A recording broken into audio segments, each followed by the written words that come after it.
ನಿಮ್ಮ ಹಳೆಯ ಚಿನ್ನದ ಒಡವೆನ ಅಧಿಕ ಬೆಲೆಗೆ ಮಾರಬೇಕೆ?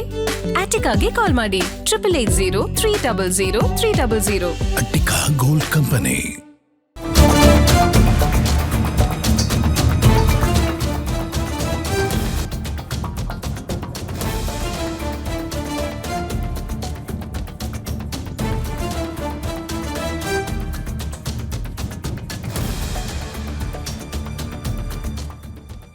ರಾಜ್ಯದ ಮುಖ್ಯಮಂತ್ರಿ ಡಿ.ಕೆ. ಶಿವಕುಮಾರ್ ಅವರು ಈಗ ಪದ್ಮನಾಭನಗರ ನಿವಾಸಕ್ಕೆ ಆಗಮಿಸಿದ್ದಾರೆ. ಪತ್ನಿ ಉಷಾ ಅವರನ್ನು ಕೂಡ ಕರ್ಕೊಂಡು ಬಂದಿದ್ದಾರೆ. ಈ ಸಂದರ್ಭದಲ್ಲಿ ಪತ್ನಿ ಉಷಾ ಕೂಡ ಆಗಮಿಸಿ ಅಂತಿಮ ದರ್ಶನವನ್ನು ಪಡೆದಿದ್ದಾರೆ. ದೇವೇಗೌಡರನ್ನ ಸಂತೈಸಿದ್ದಾರೆ ಸಿಎಂ ಡಿ.ಕೆ. ಶಿವಕುಮಾರ್. ಚೆನ್ನಮ್ಮ ಅವರ ಅಂತಿಮ ದರ್ಶನವನ್ನು ಪಡೆದಿದ್ದಾರೆ ಸಿಎಂ ಡಿ.ಕೆ. ಪದ್ಮನಾಭನಗರ ನಿವಾಸಕ್ಕೆ ಡಿ.ಕೆ. ಶಿವಕುಮಾರ್ ಅವರು ಆಗಮಿಸಿರುವುದು ಪತ್ನಿ ಉಷಾ ಅವರ ಜೊತೆಗೆ. ದೇವೇಗೌಡರನ್ನ ಸಂತೈಸಿದ ಸಿಎಂ ಡಿ.ಕೆ. ಶಿವಕುಮಾರ್. ಚೆನ್ನಮ್ಮ ಅವರ ಅಂತಿಮ ದರ್ಶನವನ್ನು ಪಡೆದಿದ್ದಾರೆ ಸಿಎಂ ಡಿ.ಕೆ. ಶಿವಕುಮಾರ್ ಅವರು. ಟ್ವೀಟ್ ಕೂಡ ಮಾಡಿದ್ರು. ಅದಾದ ನಂತರ ಈಗ ಕುಟುಂಬ ಸಮೇತವಾಗಿ ಬಂದು ಅಂತಿಮ ದರ್ಶನವನ್ನು ಪಡೆದಿದ್ದಾರೆ ಮುಖ್ಯಮಂತ್ರಿಗಳು. ಜೊತೆಗೆ ದೇವೇಗೌಡರ ಕಾಲಿಗೆ ಬಿದ್ದು ಆಶೀರ್ವಾದ ಪಡ್ಕೊಂಡಿದ್ದಾರೆ.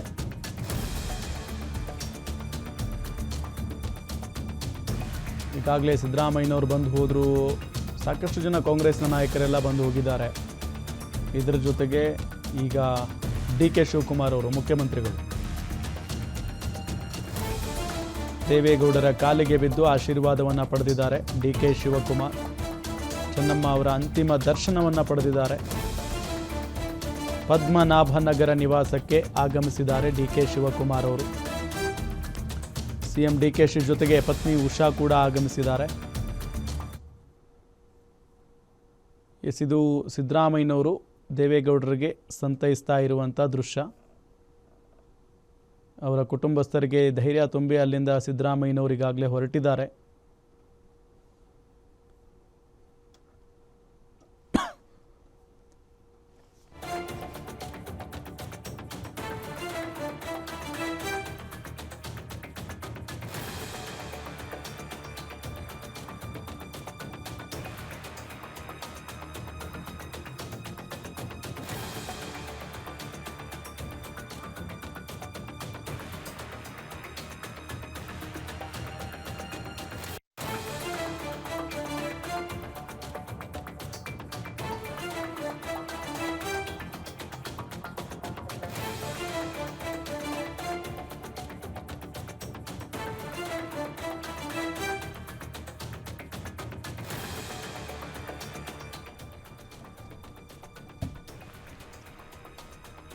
ದೃಶ್ಯದಲ್ಲಿ ನಿಮಗೆ ತೋರಿಸ್ತಾ ಇದ್ವಿ ಸಿಎಂ ಡಿ.ಕೆ. ಶಿವಕುಮಾರ್ ಅವರು ಆಗಮಿಸಿರುವಂತಹ ದೃಶ್ಯ.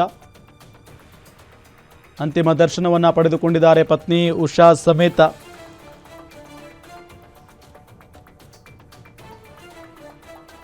ಡಿ.ಕೆ. ಶಿವಕುಮಾರ್ ಅವರ ಪತ್ನಿ ಉಷಾ ಅವರಿದ್ದಾರೆ. ಎಸ್.ಎಂ. ಕೃಷ್ಣ ಅವರ ಪತ್ನಿಯು ಕೂಡ ಆಗಮಿಸಿರುವುದನ್ನು ಗಮನಿಸ್ತಾ ಇದ್ದೀವಿ. ಅಂತಿಮ ದರ್ಶನವನ್ನು ಪಡೆದುಕೊಳ್ತಾ ಇದ್ದಾರೆ. ಇವರೇ ನೋಡಿ ಎಸ್.ಎಂ. ಕೃಷ್ಣ ಅವರ ಪತ್ನಿ. ಡಿ.ಕೆ. ಶಿವಕುಮಾರ್ ಅವರು ದೇವೇಗೌಡರ ಪಕ್ಕದಲ್ಲಿ ಕೂತರು ನೋಡಿ ಈಗ. ಸೊ ಈಗಾಗಲೇ ಅಂತಿಮ ದರ್ಶನವನ್ನು ಪಡೆದುಕೊಂಡಿದ್ದಾರೆ.